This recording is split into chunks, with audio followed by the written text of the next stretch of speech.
দীঘায় আমরা প্রথম দিন ট্রেন থেকে নেমেই প্রচণ্ড টায়ার্ড হয়ে পড়েছিলাম।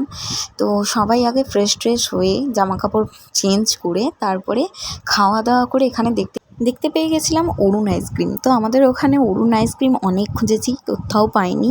তো যাই হোক, আমার স্বপ্নটা সার্থক হয়েছে অরুণ আইসক্রিম পেয়ে। তো এখানে তোমার দাদাভাই জিজ্ঞাসা করছিল কেমন খেতে, সত্যি খুব সুন্দর খেতে, খুবই সুন্দর খেতে। তো তারপর সন্ধেবেলা হঠাৎ আমরা বেরোবো বলে প্ল্যান করলাম, আর ঝমঝমিয়ে বৃষ্টি এলো আর তার মধ্যে ঝড়। তো এখানে একটা কুকুর, ছোট্ট কুকুর, এদেরই গ্যারেজে থাকে পিছন দিকে। তো ও হট করে বেরিয়ে চলে এসেছিলো। তো প্রচণ্ড বৃষ্টিতে ভিজে কাঁপছিল। আমরা ওকে একটু গরম দুধ খাওয়ানোর চেষ্টা করছিলাম, প্রথমে খাচ্ছিল না, তারপরে খেয়েছিল। তারপরে বৃষ্টি থামতে, ঝড় থামতে আমরা চলে গেছিলাম সি বিচের ধারে।